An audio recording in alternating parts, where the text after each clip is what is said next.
जगत नियंता जगदाधार।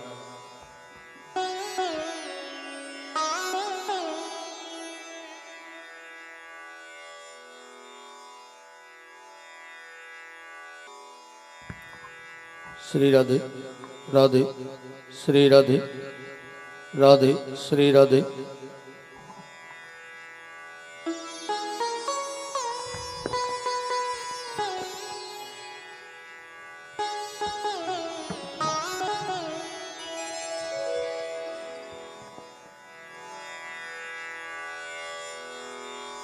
परत पर परम मंगलमय जगत नियंता जगदाधार, अकारण करुणा करने वाले भक्त बांछा भक्त कल्पतरु,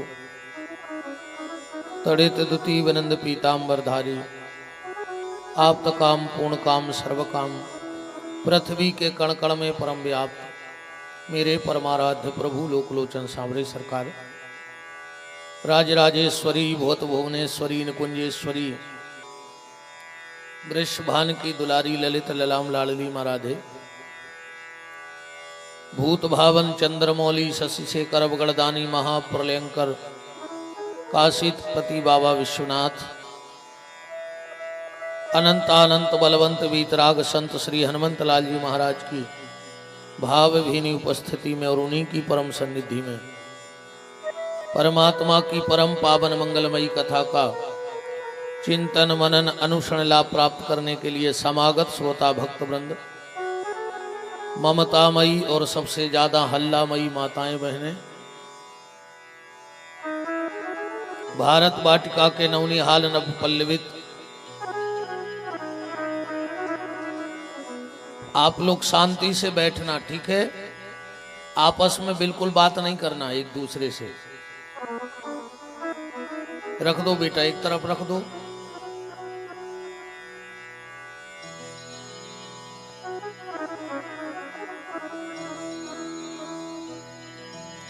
परमात्मा की महती कृपा करुणा से जिनको मुख्य यजमान बनने का सौभाग्य प्राप्त हुआ, ऐसी पूज्य माता जी डॉक्टर श्रीमती उषा मिश्रा जी, सहयजमान बन करके बैठे भैया अरविंद जी, आसपास के गांव से जहां जहां से भी भगत पधारे हैं, सबको भगवान का रूप समझ करके मैं कोटि कोटि प्रणाम करता हूं। परम आदरणीय बड़े भैया श्री नरेंद्र पुरोहित जी, हमारे परम स्नेही अनादि श्री जी, और आप सभी भगत, सबको भगवत भाव से हमारा प्रणाम। आइए बड़ी दिव्यता के साथ हम लोग आज तृतीय दिवस की प्यारी प्यारी सी चर्चा में प्रवेश करने वाले हैं।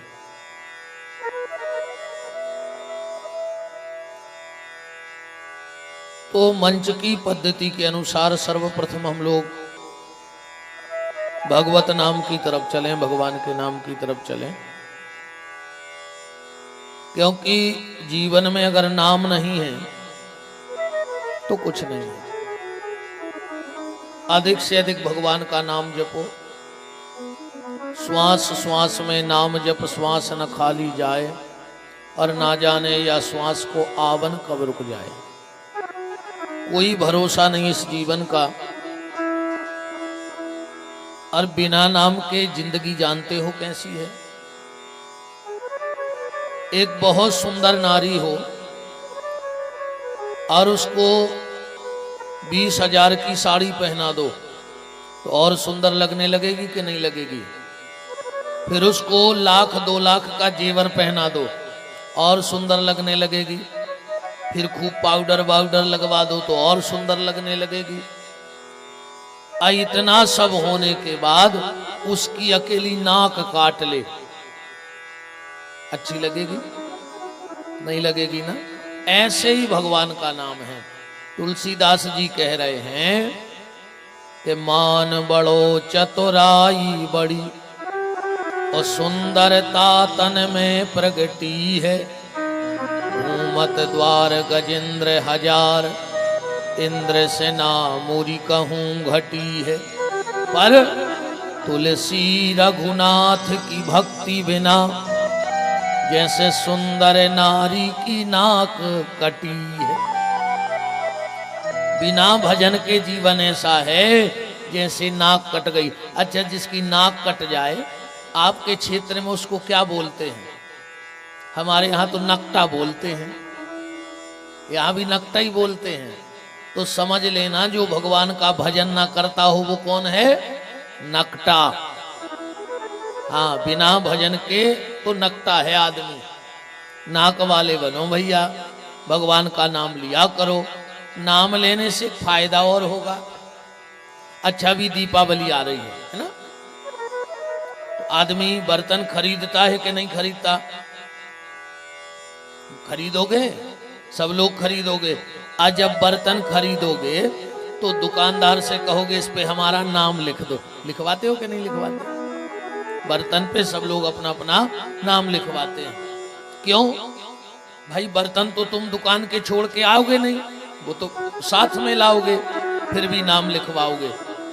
इसलिए लिखवाते हैं हम नाम कि अगर कोई मोहल्ले में हमारा बर्तन ले जाए और देने से करे मना, तो फिर हम कहते हैं हमारा नाम लिखा है। बर्तन पे जिसका नाम लिखा होगा, बर्तन किसका होगा? उसी का होगा कि नहीं होगा? तो एक बात बताओ भैया, बर्तन पे नाम लिखने से जब बर्तन हमारा हो जाता है, और अगर इस नर्तन पे हमने भगवान का नाम लिख दिया, तो क्या ये नर्तन भगवान का नहीं हो जाएगा? ये नर्तन भगवान का हो जाएगा, बिल्कुल गारंटी है। अच्छा, एक बात और देखना, बर्तन अगर फूट भी जाए, टूट जाए, तो 2-4 रुपए किलो में तो बिक ही जाता है। कबाड़े में बिकता कि नहीं बिकता? और अगर ये नर्तन को कुछ हो गया तो खरीदेगा कोई? यहाँ कोई लाशें खरीदता है कि मर गए तो हमें दे दो? बिकती हैं यहाँ लाशें? कहीं नहीं बिकती ना। इसका कुछ नहीं होना है। हाथन के दांत के खिलौना भांत भांत के, मिर्गन की खाल मुनि संतों को भाई है। छेरी की खाल कछु पानी भर लात है, पर जब मानस की खाल कछु कामे न आत है। इसका कुछ नहीं होना है। इससे तो भजन ले लो, जितना अधिक से अधिक हो सके इस शरीर को भगवान से जोड़ दो। अच्छा, पहले देखते थे हम, हिरण मर जाता था तो लोग हिरण की गर्दन पकवा कर टंगवा लेते। देखी होगी, बुजुर्गों को पता होगा। गिलहरी मर जात तो शहर में उन्हें भूसा भर के शोकेस में रख ले।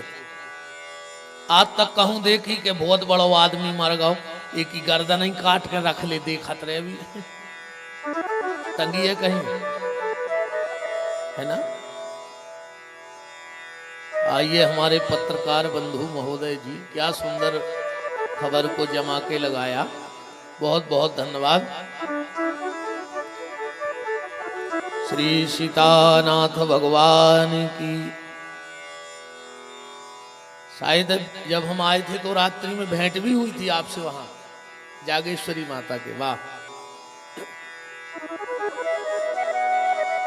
तो भैया, इस शरीर का कुछ नहीं होना है। जितने जल्दी हो सके इसको भगवान से जोड़ दो।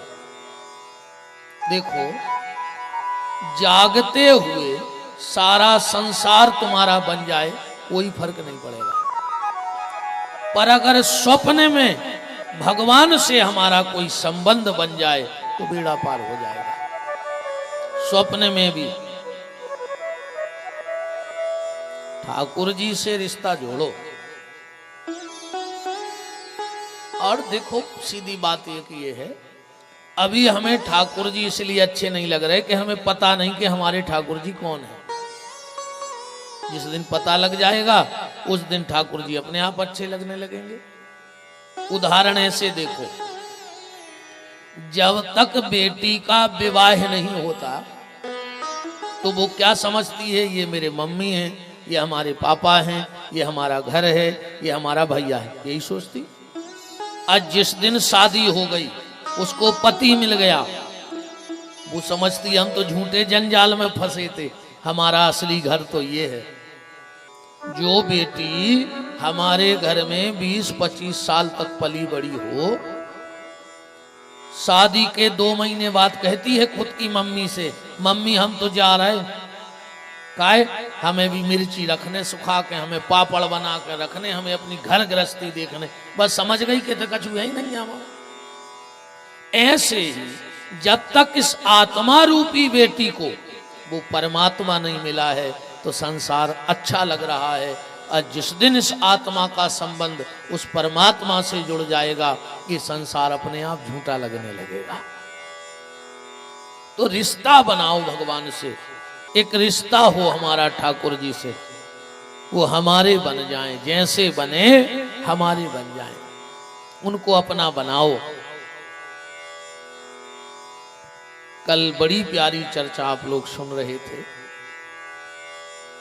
राजा परीक्षित को श्राप हुआ और संपूर्ण राज्य का परित्याग करके और गंगा के घाट पर चले गए। आइए हमारा ललितपुर से साहू परिवार कथा में सम्मिलित है। बोलो वृंदावन बिहारी लाल की।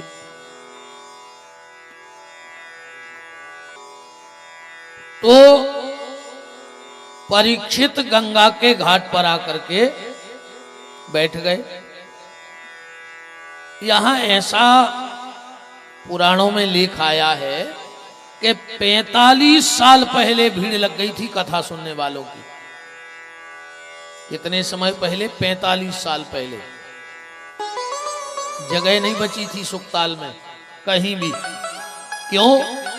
जब परीक्षित का जन्म हुआ तो कुंडली बनवाई गई।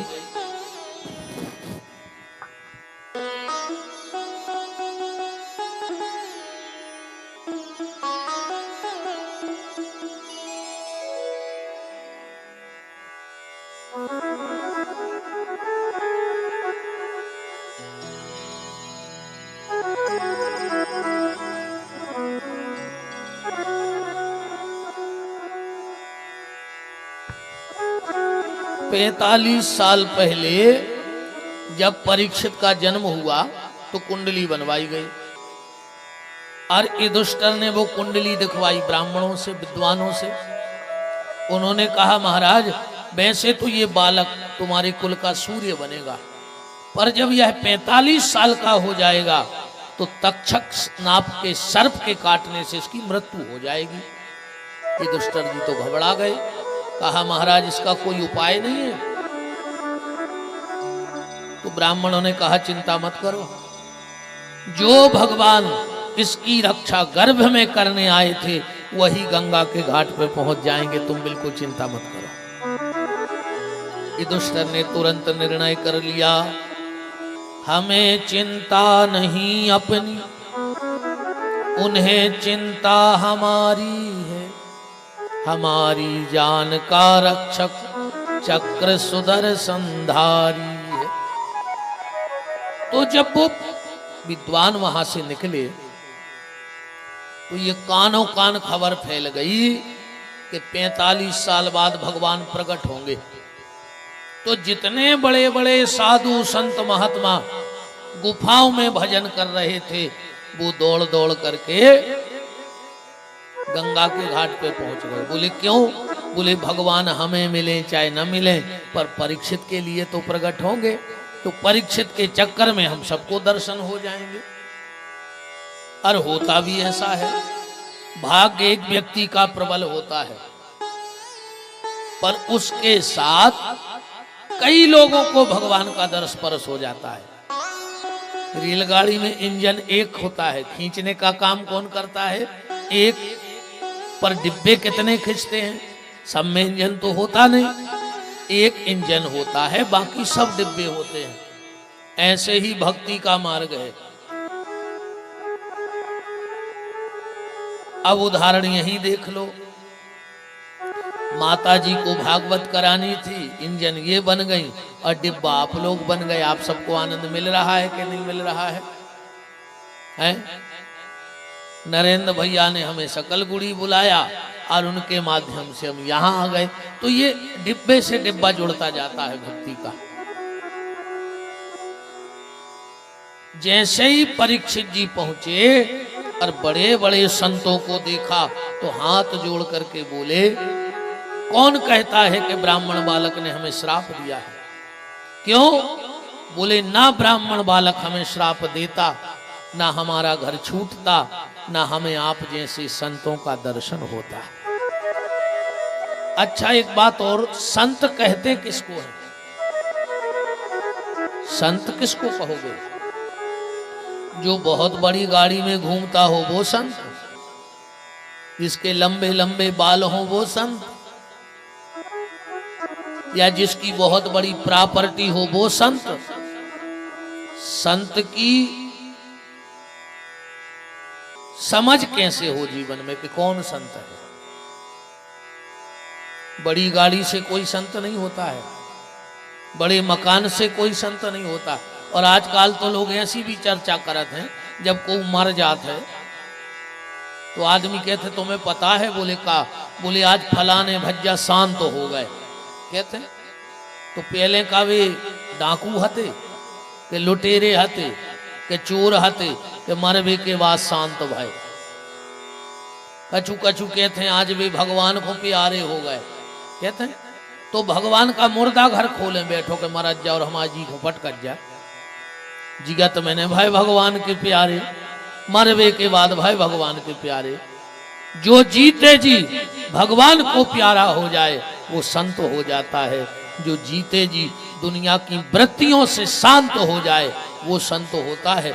मरने के बाद कोई भगवान का प्यारा नहीं होता।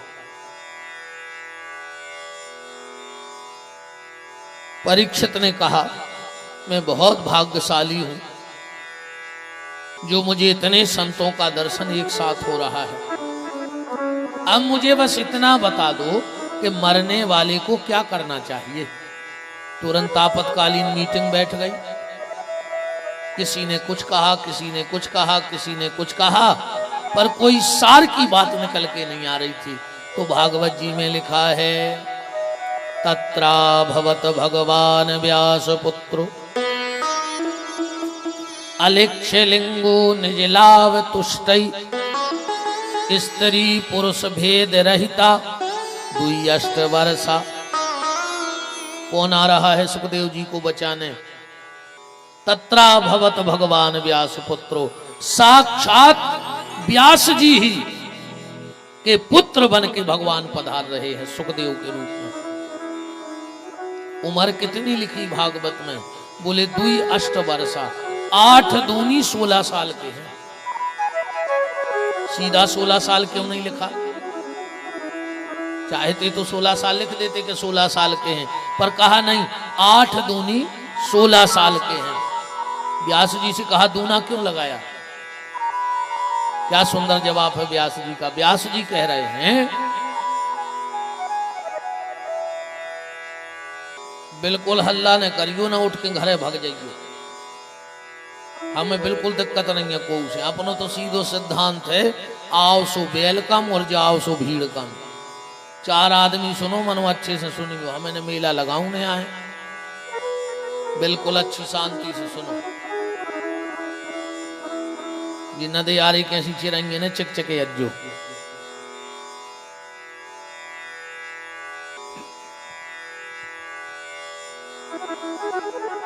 सोलह साल के लड़के में विकार आ जाते हैं। तो व्यास जी कह रहे हैं कि सुखदेव जी की उम्र तो हो गई है 16 साल तन की, पर मन आज भी 8 साल के बच्चा जैसो है। विकार नहीं है सुखदेव जी के भीतर, इसलिए तन की और मन की दोनों की आयु लिख दी 2 वर्षा, 8 दूनी 16 साल। ग्रहेशु ग्रह मेधिना, ज्यादा कहीं रुकते नहीं है। गैया को दुह करके दूध पी लिया जाए, इससे ज्यादा परमहंस संत कहीं रुक नहीं सकते, रुकते नहीं। मात्र 2 अंगुल की कोपीन है शरीर पे, लंगोट। कोई अगर गाली दे देता है तो नाराज नहीं होते, और कोई तारीफ कर देता है तो प्रसन्न नहीं होते। ये परमहंसों की स्थिति है। हमारे गुरुदेव हमसे कहा करते थे कभी कभी, बेटा तू एक कला सीख ले। हमने कहा क्या? बोले जीते जी मर जा। जब भी कभी बैठते महाराज जी तो ये कई बात कहते, बेटा जीते जी मर जा, जीते जी मर जा। तो एक दिन हम चरण सेवा कर रहे थे तो हमने कहा, दद्दा कहते थे हम उनसे, हमने कहा दद्दा आप कई बार हमसे कह चुके हो कि जीते जी मर जा, जीते जी मर जा, तो ये जीते जी मरना क्या है? क्या सुंदर जवाब उन्होंने हमें एक कथा सुनाई छोटी सी। बोले बेटा एक बार भगवान बुद्ध के पास एक आदमी गया, आज जाकर के कहा कि महाराज हमें आत्मा का ज्ञान करा दो। तो बुद्ध ने कहा तुम्हें आत्मा का ज्ञान करना है? बोले हाँ। उतने में एक मिट्टी निकली अर्थी। बोले इसके पीछे पीछे जाओ, इसको इतनी गाली देना जो मर गया है जितनी तुम जानते हो, और लौट के आओ, फिर हम आत्मा का ज्ञान करा दें। वो गया, खूब गाली दी, लौट के आ गया। बोले अब कराओ। बोले कल आना, कल कराएंगे। अब उसको तो लगी थी कल, फिर पहुंच गया। अब बताओ आत्मा का ज्ञान क्या है? इतने में एक मिट्टी और निकली। बोले इसके पीछे पीछे जाओ, आज जा करके इतनी प्रशंसा करना, इतनी प्रशंसा करना कि वो खुश हो जाए। वो आदमी गया, खूब प्रशंसा करी और लौट के आ गया। बोले अब करा दो आत्मज्ञान। बोले एक अच्छा ये बताओ, कल जिस मुर्दे को तुमने गाली दी थी वो थोड़ा नाराज हुआ होगा? बोले नहीं। बोले तना मुंह तो बनाया होगा? बोले नहीं, वो तो सीधा पड़ा रहा। अरे बोले आज जिसकी प्रशंसा करके आए हो उसने तुम्हें कुछ दिया? थोड़ा बहुत खुश तो हुआ होगा? बोले नहीं हुआ। बोले बस यही आत्मज्ञान है, अपने आप को मुर्दा समझ लो। कोई गाली दे जाए तो क्रोध न आए, और कोई प्रशंसा कर जाए तो अभिमान न आए। ये आत्मज्ञान है, ये कला है जीते जी मर जाना। सुखदेव जी परमहंस संत हैं। गृहेषु गृह मेधिना स्त्री पुरुष भेद रहिता। स्त्री और पुरुष में भेद नहीं जानते, स्त्री क्या है और पुरुष क्या है। जब जनक जी के यहां गए श्री सुखदेव जी, तो उसी समय नारद जी पहुंच गए। एक झूला डला था, एक तरफ बैठ गए सुखदेव जी, एक तरफ बैठ गए नारद जी, एक ही झूले पे। आज जनक जी ने सोचा देखें तो इनमें ब्रह्मज्ञानी कौन है, तो अपनी पत्नी से कहा जाओ और उनके बीच में बैठ जाओ उसी झूले पे। अब रानी गई और बीच में बैठ गई। जो नारद जी ने देखा कि अरे राम राम, हमारे बगल में तो स्त्री बैठ गई, सो ऐसे सकुड़न लगे मई के मई। सुखदेव जी आनंद में बैठे। जनक जी ने विचार किया कि अभी इनका ज्ञान पका नहीं है। सुखदेव जी का पास गए, बोले तुम्हारे बगल में स्त्री बैठी है, अब फिर भी तुम जैसे ही के तैसे बैठे। सुखदेव जी ने कहा कहाँ है स्त्री? बोले ये कौन है? सुखदेव जी कहते मेरी नजर में तो हर स्त्री राधा है, और माता की गोदी में बैठने से क्या अंतर है? तो सुखदेव जी को भेद है ही नहीं, स्त्री कौन है और पुरुष कौन है। अलिक्ष लिंगो निजलाव तुष्टि स्त्री पुरुष भेद रहिता दुयष्ट वर्षा। जन्म लेते ही जंगल की तरफ दौड़ पड़े। हाँ, सुखदेव जी ने कथा सुनी है, इससे भगवान शंकर से अमर कथा सुन करके आए हैं। ये श्री लाडली किशोरी जी के पालित सुख हैं। सुआ राधा जी के सुआ यहाँ सुखदेव जी गोलोक धाम में रहते थे। राधा जी ने भेजा था कि तुम जा करके हमारे प्रीतम प्यारे परमात्मा की चर्चा गली गली में सुनाना, हर घर में सुनाना, कृष्ण नाम का प्रचार करना। ये राधा जी के द्वारा भेजे हुए सुख हैं। शंकर जी से कथा सुनी भाव का। एक दिन नारद जी आ गए। पार्वती के गुरु जी, बड़ा सम्मान किया। पार्वती जी बोली गुरुजी आजकल तो तुम आता ही नहीं है घरे। नारद जी बोले देवी का है, लोगों ने हमारा बदनाम कर दो है कि जे के घरे नारद जे है, के घरे लड़ाई हो जे। इसे हम को के घरे नहीं जाए, अब तो हम जंगल ही जंगल घूमत हैं। पार्वती जी बोली हम आए थे आ जाएंगे, हम आए थे नहीं हो सके लड़ाई। बोले काहे? बोले हम आए थे तो बे नहीं लड़े जो जन्म के लड़ाइया है। हाँ, भगवान शंकर के घर में वो भी नहीं लड़ते जो जन्म के दुश्मन हैं। अच्छा, आदमी कहते गुरु जी हम बहुत परेशान हैं, महाराज जी हम बहुत परेशान हैं, बहुत टेंशन में रहते। तना शंकर जी को घर तो देखो। अच्छा, जैसे किसी के घर में एक आदमी को भूत लग जाए तो पूरे घर के सुख से सो ले। एक भूत लग जाए कौनों को, पूरे घर के सुख से सो सकत नहीं, सो सकत ना। अब शंकर जी को करे जो तो कहो, जहां करोड़ों भूत रात भर चिचियात होंगे, वे कैसे सोत होंगे बताओ। रात भर शंकर जी की ये टेंशन में नींद नहीं लगे कि ऐसा नहीं हो जाए कि माता जी को गैरेज को तालो खुल जाए। कहूं रात में माता जी के गैरेज को तालो खोलो, सवेरे शंकर जी को वाहन गोल। बताओ को शेर छूट जाए तो बेलवा बच है। परिस्थितियां देखो शंकर जी के घर के। माए जो डर कि ऐसो न होए कि बड़ो लड़का गाड़ी लाख कर वो भूल जाए। कार्तिक वाहन है मोर, और मोर को भोजन का है सांप। शंकर जी को जो लगा था हमारी चैन ने खा जाए वह मोटरसाइकिल।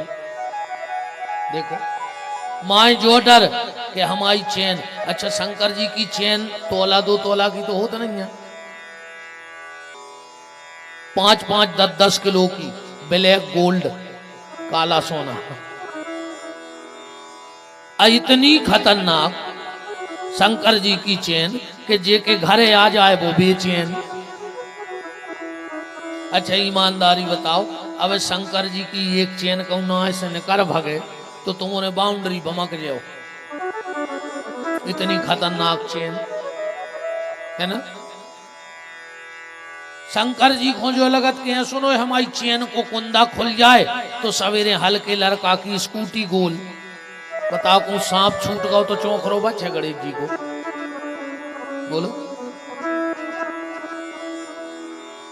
इतनी विषम परिस्थितियां भगवान शंकर के घर में है। 2-2 घरवारी, 2-2 घरवारी शंकर जी की। एक तो मूलाई पे बैठी रहे 24 घंटा, गंगा नहीं बैठी।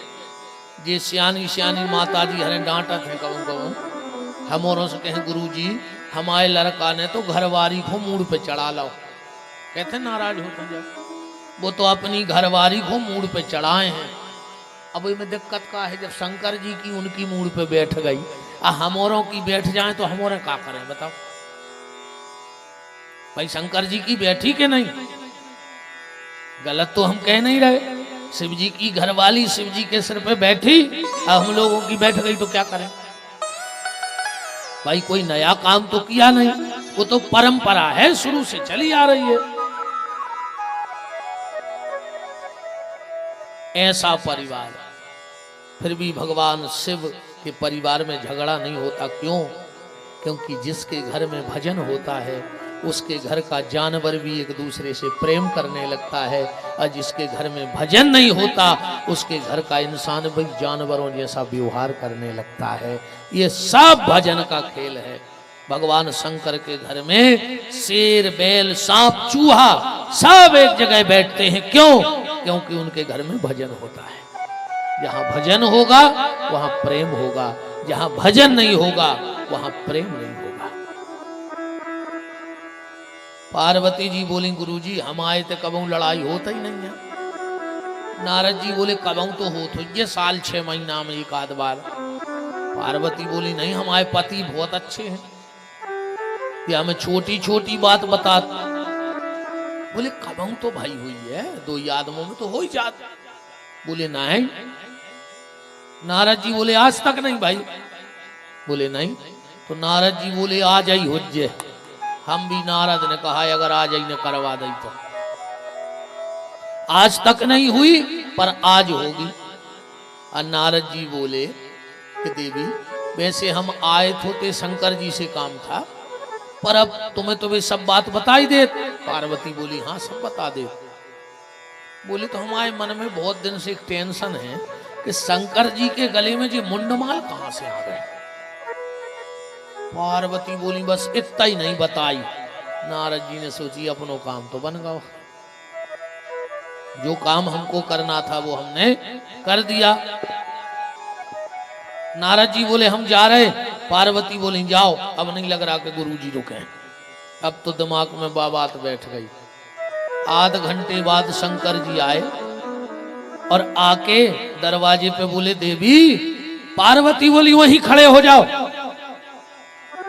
शिव जी बोले देवी ऐसे तो तुमने कभी बात की नहीं हमसे। बोले तुम जा बताओ तुम्हारे गले में जो सर्प कहां से आ गए, मुंडमाल कहां से आए। शंकर जी बोले सही बताओ आज तुम्हारे गुरु जी आए थे का? नारद जी आए थे। पार्वती बोली तुम्हें कैसे पता? बोली बताओ आए थे। बोले हो आए थे। शंकर जी समझ गए कि आग ही लगा गो घर में, काम ही है नारद का। देवी तुम उसके चक्कर में मत पड़ो, नारद की बातें मत माना करो। पार्वती बोली तुम तो ये बताओ ये मुंडमाल कहां से आ गए। शिव जी बोले सत्य बताएं। बोले बताओ। बोले हम तुमसे इतना प्रेम करते हैं, इतना प्रेम करते हैं कि तुम जितनी बार मरी हमने तुम्हारी गर्दन काटी और माला में पहन ली। पार्वती ने गिनी 108। पार्वती जी बोली हम इतनी बार मर गए। शिव जी बोले हाँ। और पार्वती बोली तुम्हें कछु ने भाव, तुम बेई के बेई बने रहे, हम 108 बार मर गए। शिव जी ने कहा देवी मैंने ऐसी अमृत पी रखा है, मैं ऐसी दवा जानता हूं कि कभी मरूंगा ही नहीं। पार्वती ने कहा वो दवा हमें भी पिलाओ। बोले तुम्हें पीनी है? बोले हाँ चलो अमरनाथ की गुफा। अमरनाथ की गुफा में गए और कहा कि सुनो हम कथा तो कहेंगे पर तुम्हें हुंका भरना होगा। हुंका तो आप लोग जानते होंगे, पहले जब दादी नानी कहानी सुनाती थी तो जब तक अपन हुंका भरते जब तक कहानी चलती, हुंका खत्म कहानी खत्म। आजकल तो बाल बच्चे अब नहीं जानत जी कहानी महानी, अब तो जे ज्यादातर कार्टून देखत हैं टीवी में, सो बाल बच्चे भी कार्टून ही से हो गए। आज के दिन भर कार्टून देखने, कार्टूनों ही जैसे हो गए। कपड़ों को वो ठिकानों नहीं कहो।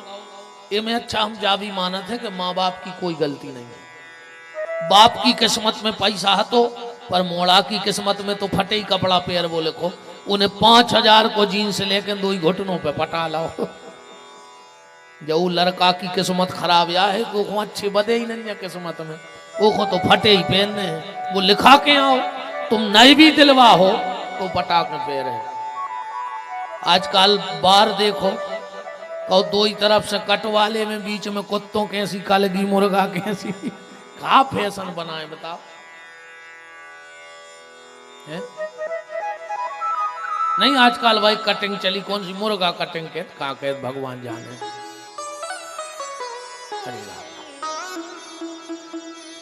पहले बच्चे दूध घी खाते थे, अब आज के जो मोड़ी मोड़ा कुरकुरे खा रहे। अब तन्नक तेज हवा चल जान दे लेवे देवे की पर जे का सब कुरकुरे की औलाद कहां तक समा रहे बताओ। कुरकुरे से जे हो जा तन्नक में टूट जाते है ना, है कि नहीं है? तो पहले हुंका चलता था, और ऐसा नहीं कि ये हमारे बुंदेलखंड की परंपरा हो हुंका, शास्त्रों में कथा है हुंका भरने की। हमारे कन्हैया बिल्कुल जब 4-5 साल के थे, एक दिन नींद नहीं आ रही थी भगवान को, पहुंच गए यशोदा मैया के पास और गोदी में सर रख लिया। मैया हमें नींद नहीं आ रही। यशोदा जी बोली आओ रे कन्हैया तो एक कहानी सुना दें। गोदी में सिर रखा और कहानी सुना रही हूँ, और भगवान हुंका भर रहे। यशोदा जी ने कहानी सुनाई, लाला त्रेता में एक राजा भाई दशरथ, भगवान बोले हूँ। तेरी कन्हैया उनके तो साक्षात राम भाई भगवान, भगवान बोले हूँ। तेरे कन्हैया 4 भैया हते वे, भगवान बोले हूँ। इरे कन्हैया इतनी प्यारी दुलैया ढूंढी विश्वामित्र बाबा ने राम को। भगवान मुस्कुरा के बोले हूं। इरे कन्हैया उनकी मैया ने उनको वनवास भेज दो। भगवान तना मन खराब करके बोले हूं।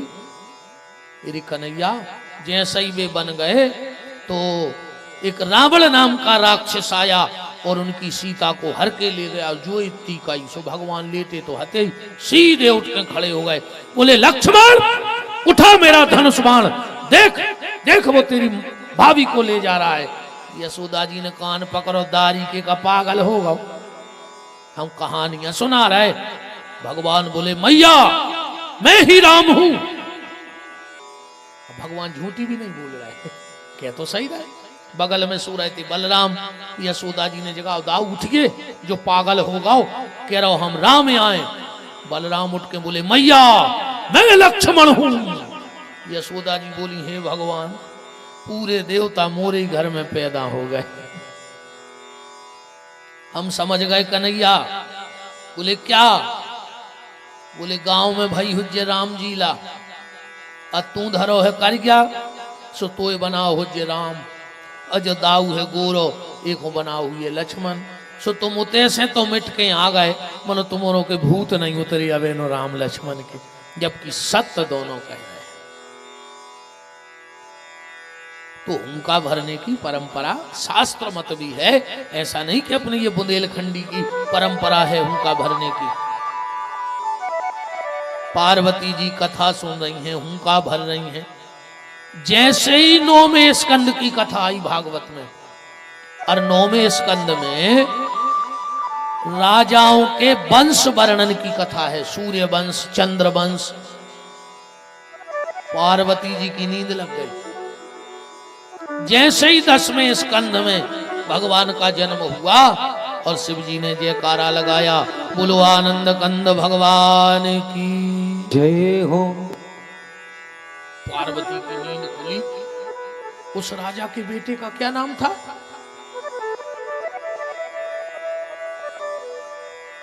शंकर जी बोले जा कथा तो सवेरे किया है। पार्वती बोली क्षमा कर दो नींद लग गई। तो हुंका कौन भरता रहा? एक तोता बैठा बैठा हुंका भरता रहा।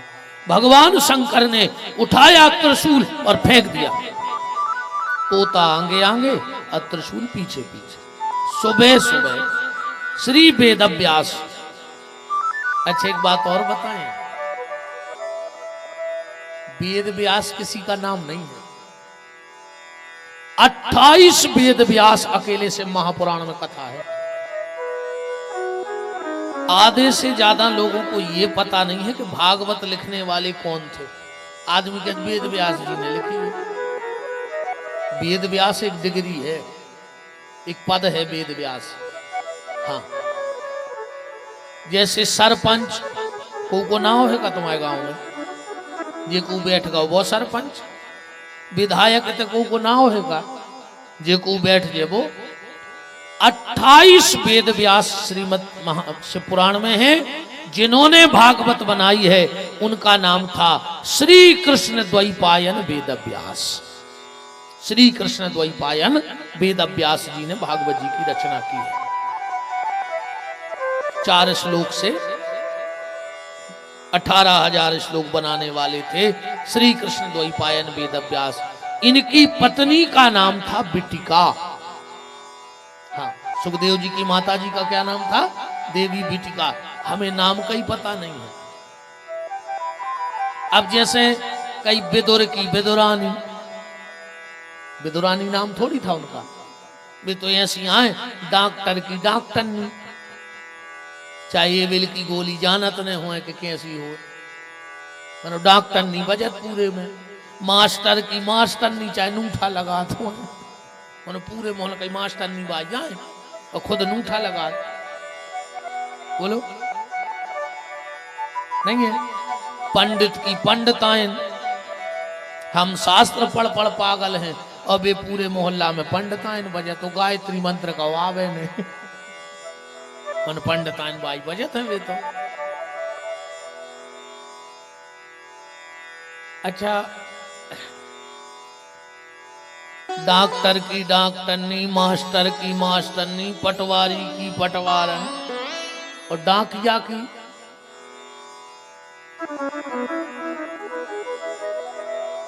नहीं नहीं हम कछु में कहे आगे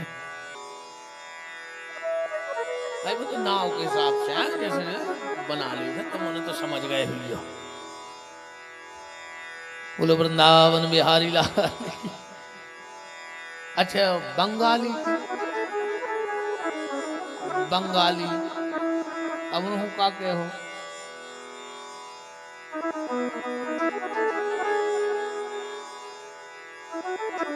विदुर की पत्नी का नाम विदुरानी नहीं था, ध्यान से सुनना। विदुर की पत्नी का नाम था मृदुला, मृदुला नाम था। सबरी का नाम पता है आप लोगों को? खूब कथाएं सुनत हो। सबरी नाम नहीं था। राजा सबर की बिटिया थी। सबर सबरी सबरी कहने लगे। भीलनी जात की भीलनी थी। इसका असली नाम था महुला। सबरी का असली नाम था महुला। तो वेद व्यास जी की पत्नी का नाम क्या है? देवी बिटिका। सुबह सुबह जमाई लाई, सुखदेव जी गर्भ में चले गए। पीछे से त्रिशूल गया, शिव जी से बोला कि वो तो बिटिका माता के गर्भ में चले गए। सुबह सुबह भोलेनाथ पहुंचे, वेद व्यास के बैठ गए। वेद व्यास जी बोले कैसे आए? बोले हमारे घर में चोरी हो गई। वेद व्यास जी हंसन लगे। बोले हंस काय रहे? बोले पहले तो जा बताओ कि तुम आओ घर कहाँ है? भाई जी में चोरी भाई, और शंकर जी के घरे को मारने हैं तो चोरी कर है बताओ। अब शंकर जी जैसे इन माताओं को कान को झुमका गिर जाए, बगल वाली पट्ट से दबा ले कि जी को जब फल मिलने तो मिल गो, हमें तो मैं फल गई भागवत जो मिल गो ठंडी भर को सो। बगल वाली फट से दबा ले, नहीं दबा ले। कहूं शंकर जी के कान को बाला गिर जाए थे, उठे हो को है को में दम? शंकर जी की चैन बीच रोड पर डरी हुए इलाके में हम देखत कौन में दम है उठा पा रहा हूं। गाड़ी खड़ी करे रहे हो निकर जान दे, इतनी खतरनाक चैन है शिव जी की। शिव जी बोले कि दादा हमारी सबसे बड़ी दौलत चोरी हो गई, अमर कथा। वेद व्यास जी फिर हंसने लगे। शिव जी बोले अब काय हंस रहा है? बोले तुम्हारे भोलेपन पे हंस रहा है। बोले कैसे? बोले जा बताओ अमर कथा को प्रभाव का है? शिव जी बोले जो सुन ले वो मर नहीं सके, जो सुन लेगा वो मरेगा नहीं। वो वेद व्यास जी बोले तुम वो तोता को मार भी फिर रहे, वो अब कैसे मार दिए? उन्हें तो कथा सुनी। और ये शिव जी बोले जा तो हम भूल ही गए थे कि वो मार है। ऐसे हैं भोलेनाथ, इतने भोले इतने भोले। एक बार ब्रह्मा जी ने पूछी कि भोलेनाथ तुम्हारे दरवाजे को भी कछु भी मांगवे आते है और तुम पट्ट से उठा के दे दे, आगे पीछे की सोचता ही नहीं है। शंकर जी बोले सो तुम्हें का दिक्कत है? हमारे घर से देते भाई, तुम्हें का दिक्कत हो रही? ब्रह्मा जी बोले हमें नहीं है दिक्कत, दिक्कत तुम्हें बनत है। भस्मासुर आया वरदान मांगने, वरदान मांगा जिसके सिर पे हाथ रखें वो भस्म हो जाए। शिव जी ने कही तथास्तु। वो शंकर जी के पीछे पड़ गओ कि हम तुम्हारी मूड पे हाथ धर के देखें वरदान असली है कि नकली। सो अकौगा में छुपे रहे। तो ब्रह्मा जी बोले कि तुम्हारी खुद दिक्कत होते ऐसे लेवे देवे में तो ना सोच लेंगे।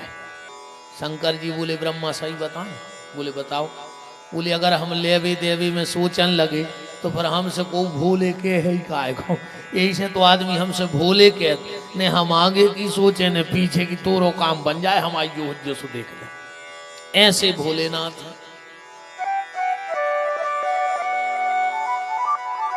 चले गए। भोलेनाथ सुखदेव जी का जन्म हुआ, जंगल की तरफ दौड़े और फिर भगवान वेद व्यास श्री कृष्ण द्वैपायन वेद व्यास जी से श्रीमद् भागवत की शिक्षा लेकर के आज वही राजा परीक्षित को बचाने जा रहे।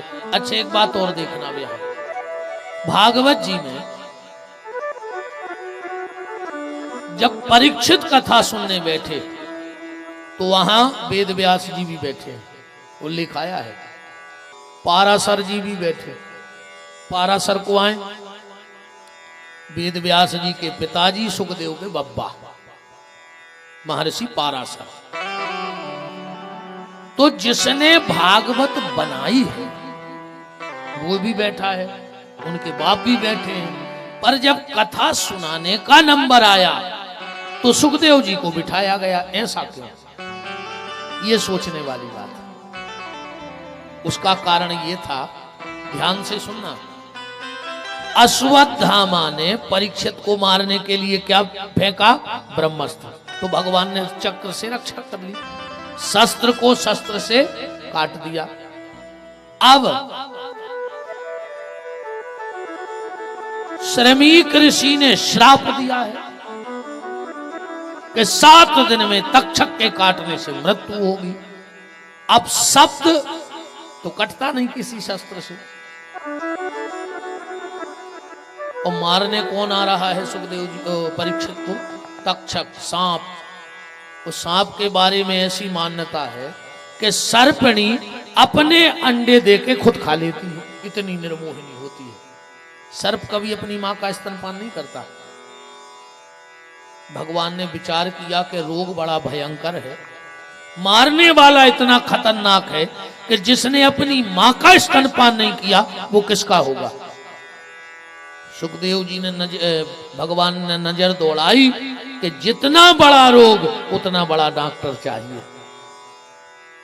तो यहां तक्षक ने अपनी मां का स्तनपान नहीं किया, और वहां सुखदेव जी ने भी अपनी मां का स्तनपान नहीं किया। वो भी उतने ही निर्मोही हैं।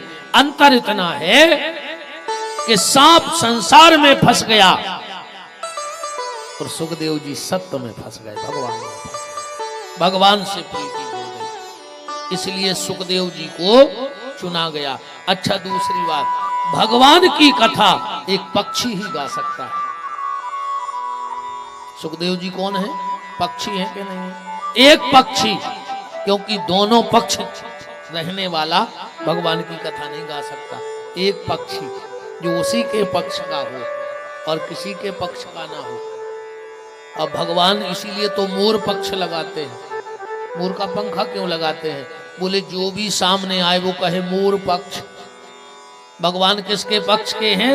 मोर पक्ष।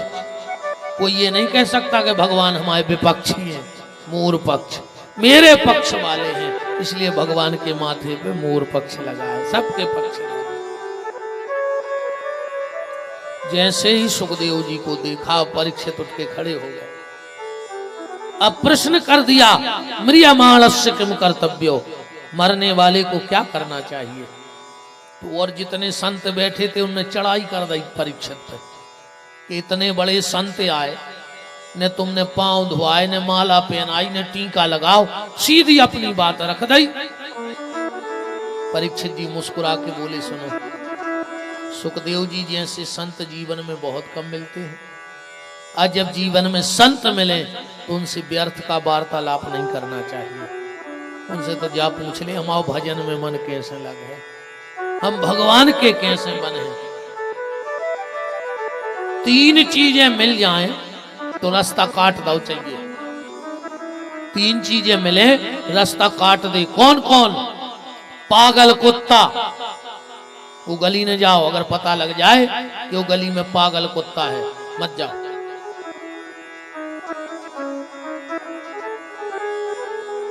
दूसरा सर्प, और तीसरा भ्रष्ट नेता। अगर वे सामने हुए, पता लग जाए आगे हैं, तो वो गली छोड़ दो। और 3 लोग मिल जाएं तो खड़े हो जाओ, तुम्हें फायदा मिलेगा। कौन? शिक्षक, संत और सिपाही। 3 लोग खड़े हो तो खड़े हो जाओ, उनके बगल में जाओ, फायदा होगा। संत, शिक्षक और सिपाही, खड़े हो जाओ। पर इनसे व्यर्थ की बातें मत करो, इनसे तो आत्मोद्धार की चर्चा करो। ऐसे संसार की बातें पूछवे तो संसार है, ईमानदारी बताओ हृदय पे हाथ रख के। आज तक तुम्हारे कोनो रिश्तेदार ने फोन लगा के पूछी कि काय रामायण पढ़ा था कि नहीं? काय मंदिर जात हो के नहीं? भी तो फोन लगा कर यही पूछे थे और इस साल फसल क्यों सीधाई, तुम्हारी तरफ की स्थिति का है चुनाव में, को आ रहा हो को जा रहा हो, लड़का को देख भी बारे आए, मोड़ी की कहूं बनी के नहीं, जो जहां है उसे की बात करे। किसी ने पूछा तेरा परिवार कितना है, किसी ने पूछा तेरा मालो जार कितना है, पर किसी ने ये नहीं पूछा कि प्रभु से प्यार कितना है। ये तो कोई संत ही पूछेंगे और कोई नहीं पूछेगा, कोई संत ही पूछेगा। परीक्षित ने हाथ जोड़ के कहा, म्रियमाणस्य किम कर्तव्यो, मरने वाले को क्या करना चाहिए। परीक्षित का इतना अच्छा प्रश्न लगा सुखदेव जी को, इतना अच्छा, पहली बार ऐसा हुआ कि कौन कथावाचक डायरेक्ट कथा करने लगो, ने मंत्र ने पूजा ने आरती ने स्तुति, सीधी कथा चालू भाई। सुखदेव जी ने ओम भी नहीं बोला कथा को पहले, प्रश्न इतना अच्छा था। क्या कह रहे हैं? बरियाने सते प्रश्न, कल हमारी आपसे चर्चा हो रही थी, राम कथा चालू कहां से है? वा शब्द से। वर्णानमर्थ संघानाम रसानाम छंदसामपि मंगलानाम च कर्तारौ वंदे वाणी विनायको। और भागवत चालू कहां से है? सुखदेव जी के मुंह से पहला शब्द कौन सा निकला? वा। बरियाने सते प्रश्न कृते लोको हितम नृपो आत्मा विततम साम पुंसा श्रोता या दिस्व्यापरा। परीक्षित, तेरा प्रश्न बड़ा सुंदर है। तूने पूछा कि मरने वाले को क्या करना चाहिए, ये तेरे अकेले का प्रश्न नहीं है, कृते लोको, सारे संसार का प्रश्न है। रही बात तुझे 7 दिन में मरना है, तो परीक्षित सारे संसार को 7 दिन में मरना है। तुम्हारे भी 7 दिन में मर जाओ, जितने कथा में आए हो सब मर जाओ 7 दिन में। कच्ची कच्ची सोच रहे होंगे आज आते ही नहीं आ रहा, अच्छे पे तो गए, मरे और जा रहे गाय। ये भी मर जाएंगे, संगीत भाई मर जाए 7 दिन में, ये हमारे पंडित जी मर जाए 7 दिन में, जी साउंड वाले मर जाए, कैमरा वाले मर जाए, सब मर जाए 7 दिन में। हम भी मरे हैं 7 ही दिन में, कैसे 8वां दिन ही नहीं है, तो 7 ही दिन में मर भी कि नहीं मर भी भाई। अपन को अलग से 8वां तो बने हैं ने, बाबा अलग है कि अपने नाम को अब मंगलवार बुधवार फिक्स नहीं है, मन मारो हो तो 7 ही दिन में, 8 दिन तो बने नहीं, सबको 7 दिन में मरना है।